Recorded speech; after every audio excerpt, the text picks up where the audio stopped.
Hello and welcome into another episode of Locked on Wolves. Today on the show, we're going to break down the Timberwolves month of March. We'll talk about why it was the best month of the season so far, what has changed the most for the Wolves as we head down the stretch run of the season. It's all coming. Welcome in. You are Locked on Wolves.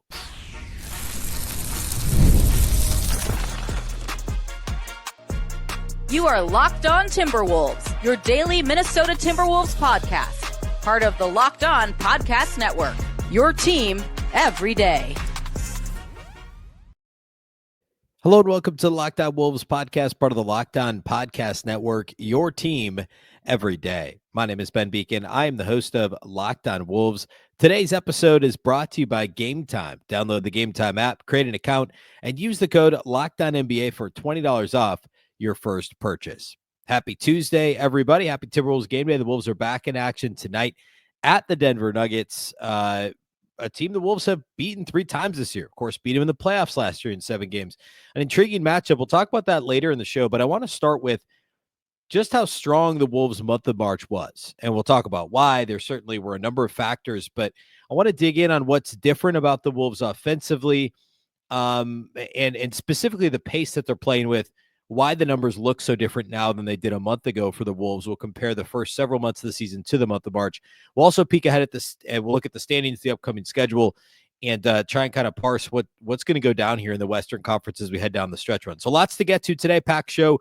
Big thank you off the top for making Locked on Wolves your first listen every single day. Of course, this show is free and available everywhere. That includes YouTube, as well as all of your favorite audio platforms. Wherever you like to listen to podcasts, you can find Locked on Wolves. You can also watch on the Locked on Sports Minnesota app on both Roku and Amazon Fire TV. And a reminder, you can subscribe to the daily Locked on Wolves newsletter at LockedOnDaily.com. It's one stop for ultimate team and league coverage delivered right to your inbox. Sign up for free now at LockedOnDaily.com.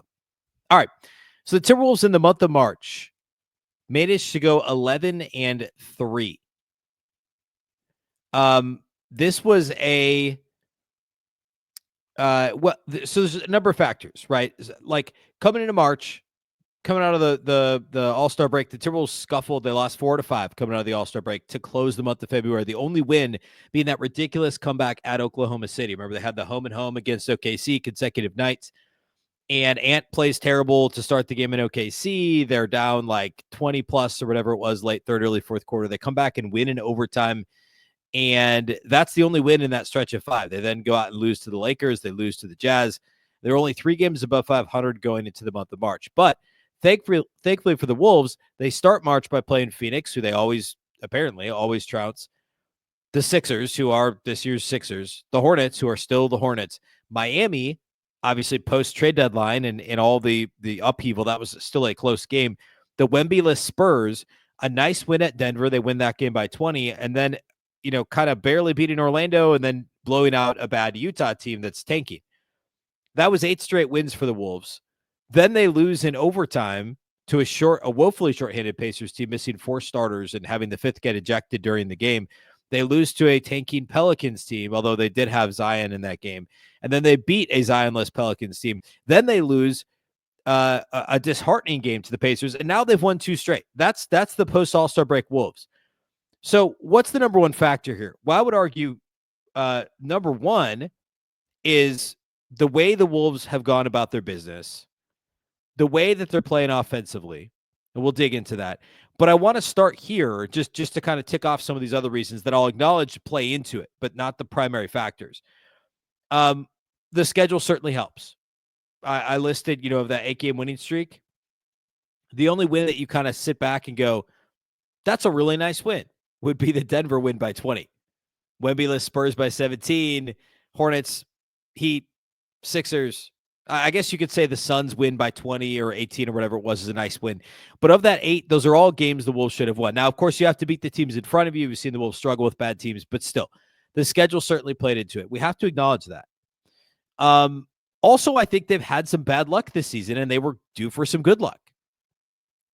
They lost a lot of close games early in the season. I debated going kind of like month by month and comparing the months. We'll save that for maybe post-regular season if the Wolves get out of the play and we have a week in there. We can kind of break down the season as a whole. But grand scheme of things, the Wolves have lost a ton of close games this year, and some of it's execution, some of it is bad luck, some of it is opponent excellence, right? In these big moments. All those things matter. And they were due for a bit of good luck and some good fortune. So like squeaking out that game against Miami, maybe they didn't deserve to win that game, but it happened. They deserved to win a close game. Getting to play some of these teams without guys available, Orlando banged up and still barely beating them by 7. Some of they deserved a bit of good luck. That matters too. And there's some flukiness built in as well. But to me, the biggest factor is that the Wolves have decided to start playing fast. Not all the time. The frequency actually hasn't increased all that much, but they're being more opportunistic. And when they are, they're scoring. And built into that, sure, there's been some good fortune, some really hot shooting, some bad opponents, but there's always going to be some other factors. And I think, like, if we want to look at this thing, if we want to go month by month, we could also talk not just about the record, but the phases of this Wolves team. Early in the season, it was they didn't have that defensive identity we were expecting. It was just Ant shooting and making a bunch of threes, and the Wolves were losing more than they should have, and they were only winning about half the time. It kind of morphed into, in January, it was the offensive rebounding stuff. Like midway through the month of January, all of a sudden the Wolves were like world beaters on the offensive glass. Chris Finch was talking about how, like in today's NBA, you have to crash the offensive glass. Completely different from what we saw last year and early in this season. And then now, through the month of March, we're seeing the Wolves pick up the pace a little bit, play a little bit faster. I think that I know this is something I've talked about the last couple of seasons as the Wolves needing to be more opportunistic with playing fast. With Rudy Gobert on the team and with Ant liking to slow things down as much as he does, realistically, this Wolves team is never going to be like a super fast-paced team. It's never going to like be top 5, certainly not top 5 in the league in pace, likely never top 10 or even top 15 in pace. They've been bottom 10 all season. They were bottom 5, I think, last year, and it was all said and done. It's not surprising. However, there's certain times when the Wolves should be able to take advantage, or I should say be opportunistic and get some easy buckets. And that's important when it's an offense that has, for most of last year struggled. This year, they've been now a top 10 offense. The body of work is a top 10 offense. But I think it's in part because they've been choosy with when they do run in transition, whether it's when Gobert's off the floor or off of steals, not off of live rebounds. But recently, we've been seeing them run more off of defensive rebounds. And I think that is smart. It's something I've been clamoring for them to do. So, but they're never going to be a top tier team in that regard. So look at the season, October through February. The Timberwolves were dead last in the NBA in frequency of running in transition off of defensive rebounds. 30th, according to Cleaning the Glass, 22% of the time did they run off of defensive rebounds. In the month of March, that's gone up to 26th. The percentage is actually the same, but they're running more than 4 other teams league-wide off of defensive rebounds. Off of steals, the Timberwolves, frequency-wise, have not improved or have not increased much at all. Overall, the body of work in transition for the season, or I should say through February, the Timberwolves were 28th in the league in frequency of running in transition. In the month of March, they were 20th. They increased that by almost a percentage point, which doesn't sound like a lot, but over the course of a game, when you've got more than 100 possessions, that's more than one additional possession per game that they're pushing in transition. And because of how, generally speaking, how efficient transition opportunities are, for obvious reasons, you're scoring at the rim, you're getting fouled, or you're getting an open 3, a trail 3, you're pushing the ball to the corner, or maybe you're driving and kicking for a trail 3. Like, those are all things that are more likely to happen if you're running in transition. And we've seen the frequency of which the Wolves run increase dramatically to 20th in the league. But even more dramatically is the success with which they're running in transition. Through the first, however many months it is, October, November, December, January, February, the first 5 months or 4.5 months, since October is only a half month, the Wolves were 19th in points added per 100 possessions, according to Clean the Glass. 2.3 points added per 100 possessions. They were 19th. In the month of March, they were 8th. 3.6 points added per 100 possessions in transition. The frequency increased, I guess we could call it marginally, but the efficiency increased dramatically in transition because the Wolves have paid more attention to when they need to run. And then there's some other factors that have contributed to that have helped the efficiency overall come up. We'll talk about that next. We'll take a half step back and look at the overall, like the 4 factors in March and what's changed the most from, the through February Wolves compared to the March Wolves. And then we'll close the show today by talking Wolves, Nuggets, and Western Conference standings. We'll do all that here next.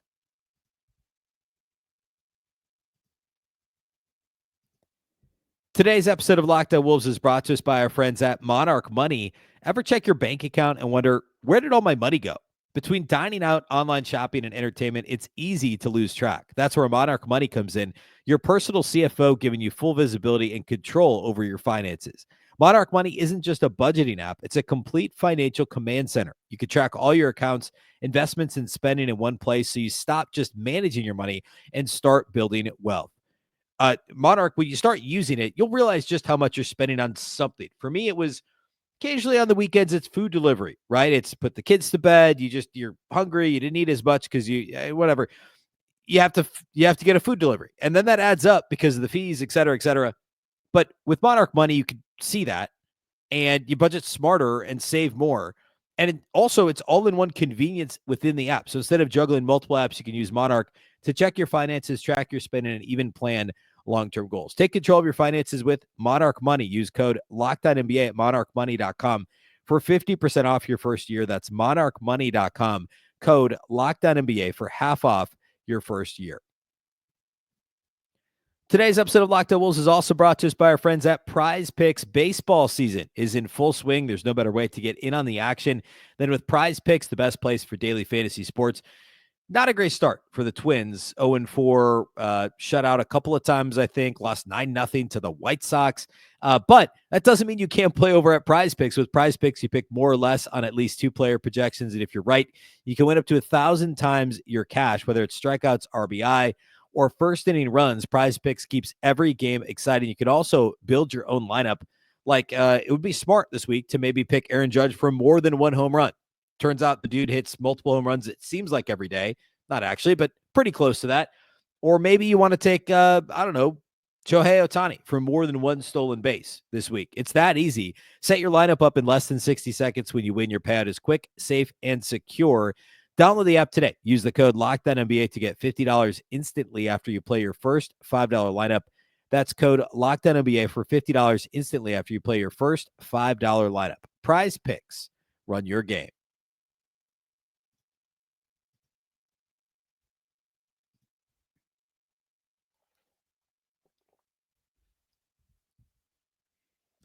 All right. So we've already identified that the Wolves are playing a little bit faster. They're being more opportunistic and running off of rebounds versus what they'd done for the first several months of the season. But overall, they've just been more effective in transition. Why is that? Well, I think one of the biggest reasons is they're attacking the rim. That we've seen the free throw rate. We'll talk about that as a full body of work, not specifically in transition, but free throw rate's gone up overall. And we've seen some individual players improve from outside the arc over the course of the season. Like, for instance, Mike Conley is the most obvious example. Mike Conley is a career 40% three-point shooter. Through the month of December, Mike Conley was shooting just 36.6% from three, which isn't bad. It's just a shade below. I mean, it's not great. It's a shade below league average, but it's not what you'd expect from Mike Conley. We could just do the month of March. Mike Conley shooting 59.1% through the month of March. And that's nearly 4 3-point attempts per game as well. So it's not like he's not attempting threes. So like Mike Conley is the obvious example, but there's other guys in the team too that have just shot the basketball better as the year's gone on. And in Ant's case, he's not necessarily shooting the ball better from outside the arc. In fact, he's under 40% now. Still best mark of his career, but he's not shooting it as well as he was early in the season. But he is attacking the rim a little bit more overall over the past month plus, and he's getting to the free throw line a lot more. And that's led to an increased efficiency there. And I think that's fed into what the Wolves are doing in the open floor. And you've got some other guys in that, like Donte DiVincenzo is another one who struggled mightily outside the arc early in the season. And this is where, like, you get to the end of the year. And of course, we naturally have a recency bias. And I do think statistically we could argue about, is momentum real in a game versus like over the course of several weeks. But as far as like everybody knows, there is some level of at least vibes, right? If we want to call it that instead of momentum, the vibes might be pointing up. Like say the Wolves win 4 out of 5 in this road trip, and you know you go back to the 1st of March, and they go to the playoffs like, I don't know, 18-7 over the last 25 games. That's feasible. The games count at the same now as they did back in October, November, and it could be as simple. Like I do think the Wolves are playing differently, as we've identified.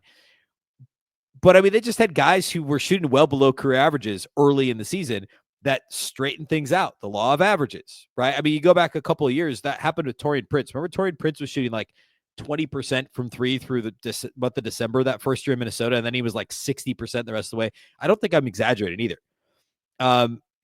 Like those things even out over the course of an 82-game season. And we're seeing some of that now. I think the Wolves are playing a little faster.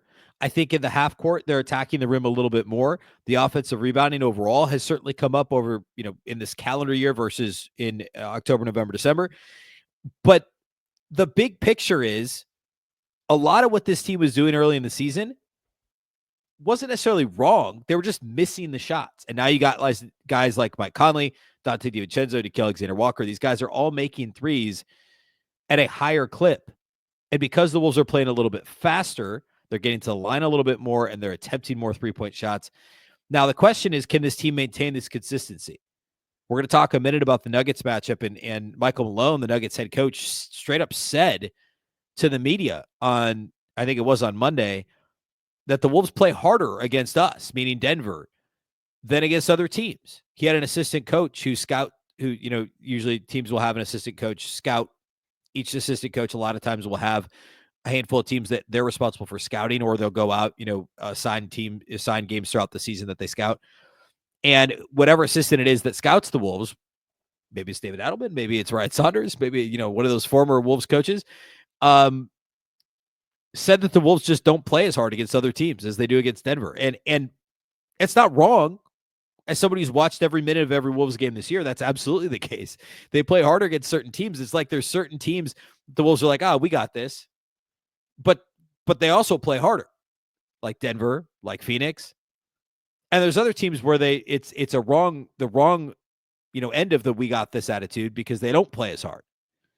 And I absolutely agree with Michael Malone. So what will this team look like when the Wolves get to the playoffs? Like, will there be this level of, okay, we have to play hard now. We're in the playoffs. We could be that swarming defense that showed up after Malik Beasley ticked us off in the game on Sunday night. We can play angry like we did after Malik Beasley made us angry. Or we could play like we're too cool for school, like we've done for most of the season. Like what's going to be what comes out of this for the Wolves? Half step backward, I like looking at the 4 factors stuff, which is, I think, a really good, fun kind of good. I just think it's a good way to look at the body of work for the season. Through the month of February, the Timberwolves were 8th in overall point differential, 14th in offense, and 6th in defense. Remember, I predicted at the All-Star break that the Wolves would finish top 10 in offense and top 10 in defense. And again, they were 14th in offense through the month of February, which includes some post-All-Star break games. In the month of March, your Minnesota Timberwolves are 3rd in the NBA in point differential. They're 11-3, as we've talked about.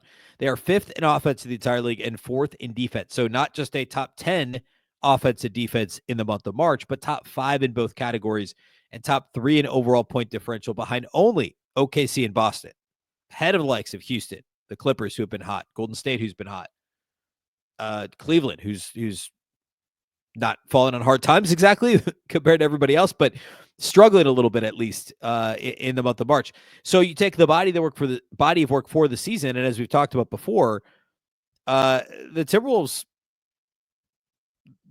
are a top 10 team still in offense and defense.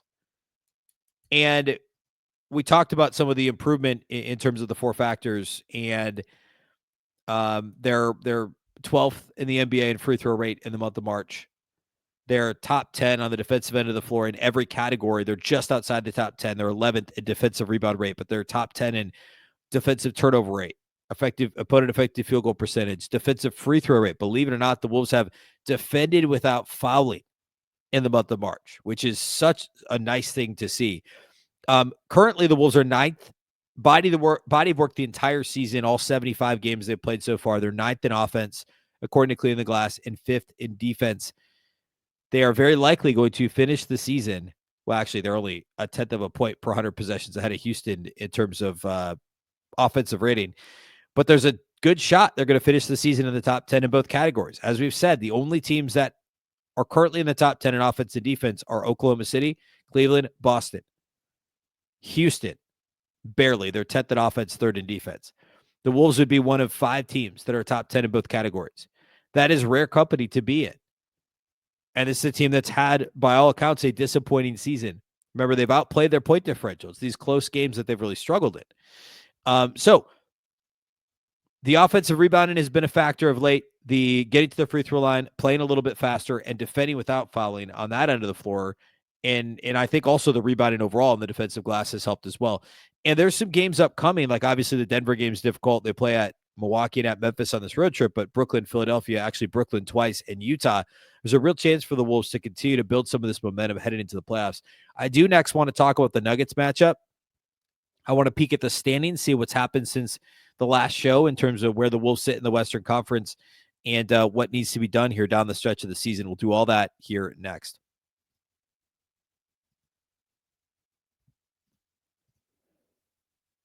Today's episode of Locked On Wolves is brought to us by our friends, our title sponsors at Game Time. There's nothing like watching basketball live. The energy of the crowd, the sound of sneakers on the hardwood, and maybe even a celebrity setting courtside. Justin Jefferson, as he often is, was at the Wolves game on Sunday.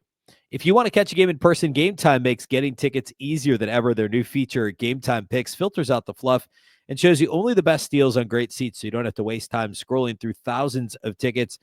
The easy ticket shopping feature on the Game Time app is awesome.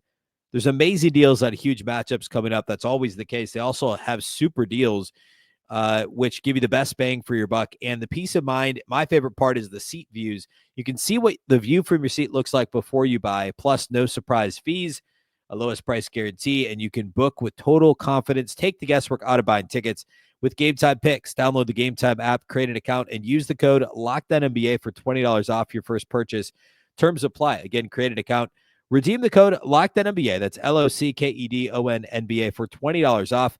Download Game Time today. What time is it? Game time.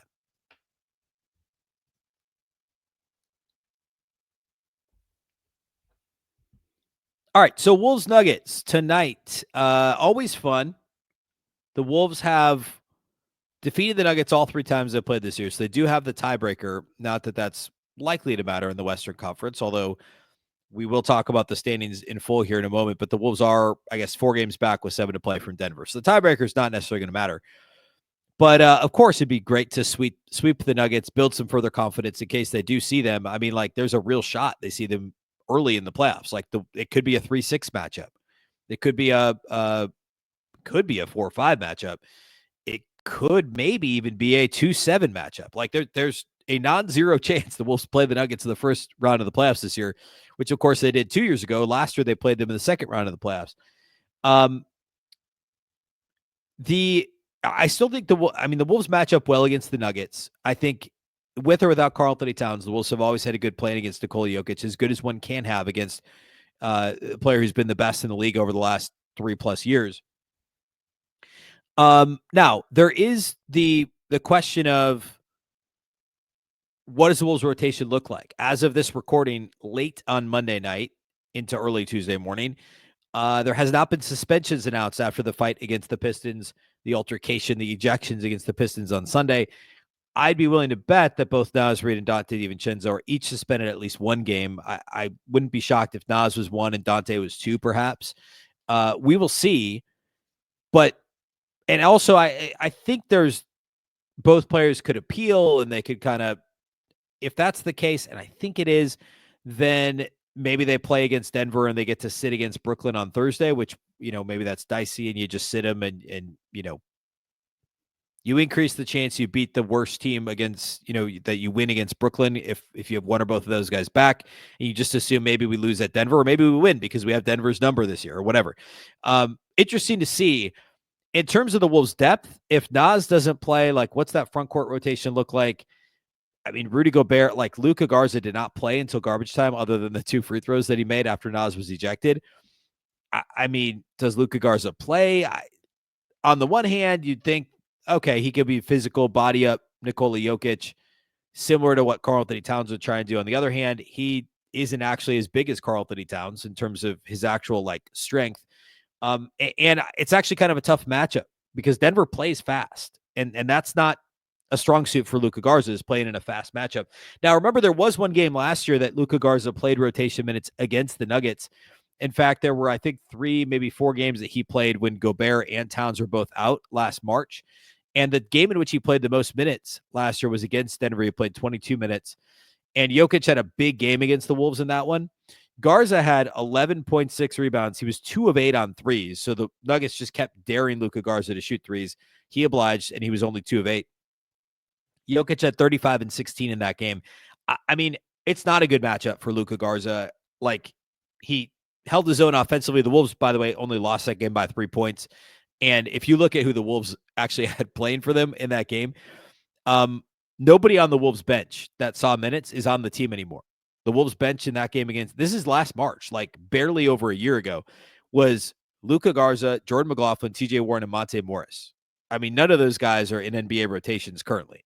That was the Wolves bench. Their starting lineup had Kyle Anderson in it. Kyle Anderson was the starting center in that game, and the Wolves still only lost by 3 points.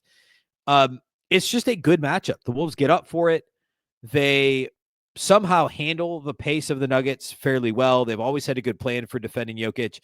They have plenty of horses to throw at Jamal Murray, who's not what he was a few years ago, and obviously is undersized anyway as a guard, not athletic enough to like really, at this stage, at least like really kill you off the dribble. He's still an incredible player. I'm not trying to sell him short. I just think the Wolves have done a really good job frustrating him, similar to what they've done to Devin Booker a lot of the time. And Devin Booker is a more talented scorer and a better shooter than Jamal Murray. So I like, the other thing is the Wolves for the season, like right now on FanDuel, Denver is favored by 2.5 points. I know it's in Denver. I mean, the Wolves have a better point differential in the season. They're 3-0 against them. They beat them in 7 games last year in the playoffs. I like the matchup. I'm not necessarily predicting that the Wolves win. I think it's going to be a good game. I don't think it'll be a blowout either way. I think it's going to be a close game.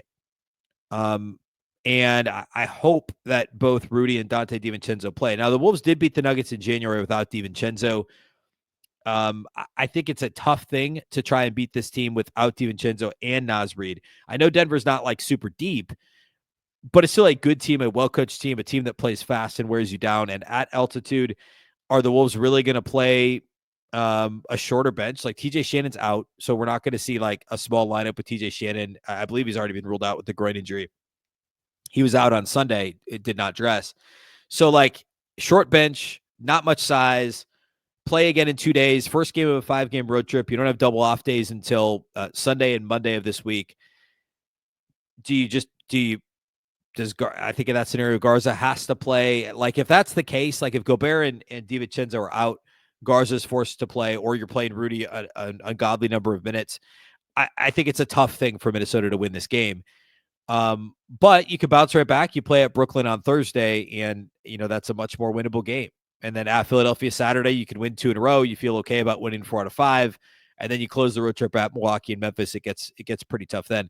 Overall in the West, as of right now, the Lakers did squeak out a win over Houston on Monday night. So currently in the Western Conference, the Wolves are in a tie with the Clippers for the 7 spot, but the Wolves have the tiebreaker. So they have the 7 currently via the tiebreaker. They're a half game behind Golden State, who has again won 2 straight games and has the same number of wins. Golden State, Minnesota, and the Clippers all have 43 wins, but Golden State has one less loss.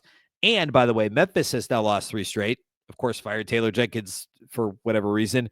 And the Wolves are now only a game out of 5th, with Golden State sitting between the Wolves and the Grizzlies. So like 5th place is a real possibility. Of course, the Wolves do not have the tiebreaker against Memphis. They've already lost twice to the Grizzlies. So they'll have to finish with a better record than Memphis. They basically are 2 games back for that reason. So I think setting their sights on 6th, which very well could be Wolves, Nuggets, or then Wolves, Lakers in the first round, that's a reasonable goal. And the Wolves are in the thick of that race. They're clear. It's almost impossible for them to finish lower than 8th. Dallas is 6.5 back of the Wolves and the Clippers. So as long as the Wolves don't lose out, they're not going to finish lower than 8th in the Western Conference. Now the goal is, can you get to 6? Can you maybe get to 5 and an outside shot at 4? But it's all about momentum headed to the playoffs, right? I like, as I talked about earlier, right? The vibes is a real thing. And, the Wolves have a shot here. Like, you beat Denver, maybe those guys don't get suspended. Maybe they push off the suspension. They beat Denver. Then you could beat Brooklyn. You could beat Philly. You've got a 5-game winning streak. And who knows where things go from there. All right.